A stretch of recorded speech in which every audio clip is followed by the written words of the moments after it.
On a la misère à le croire encore. Bruno Simard et sa conjointe ont vu ces images de nombreuses fois.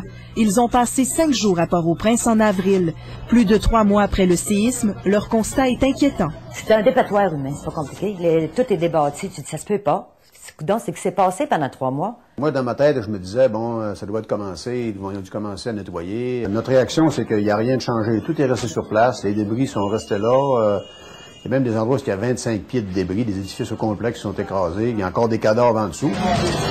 Monsieur Simard, qui œuvre au sein d'un organisme de bienfaisance, a tourné plusieurs images lors de son séjour. Des images qui, selon lui, soulèvent d'importantes questions. Qu'est-ce qui se passe avec les milliards? Qu'est-ce qu'ils vont faire avec ces milliards-là? Quand ils le font, les gens encore n'ont rien vu sur place. On donne, après ça, on n'entend plus parler de rien. Qu'est-ce qui se passe? Où est-ce que va cet argent-là? Jusqu'à maintenant, on a pu joindre et distribuer du matériel pour s'abriter à 1 300 000 personnes. Il y a énormément de choses qui ont été faites et c'est pas terminé. Le père Pascal Aymon, que nous avons joint sur place, affirme que le peuple a perdu espoir.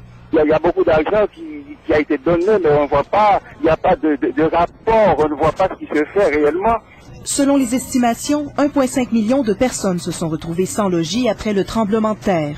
Les gens vivent dans des tentes, comme vous le voyez sur ces images. À l'heure actuelle, il se prépare une catastrophe humaine. Parce qu'on prétend qu'il va y avoir plusieurs centaines de milliers de personnes qui vont mourir suite aux pluies diluviennes qui vont arriver au mois de mai. Qu'est-ce qu'on va faire pour aider ces gens-là? Le couple a aussi été témoin de beaux gestes. Il a vu des organismes d'aide à l'œuvre.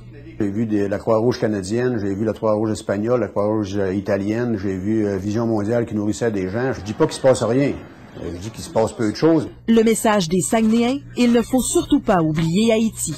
Haïti, là, c'est pas juste un séisme, c'est ce qui se passe aujourd'hui aussi qui est important. Alison Ouellette, TVA Nouvelles, Saguenay.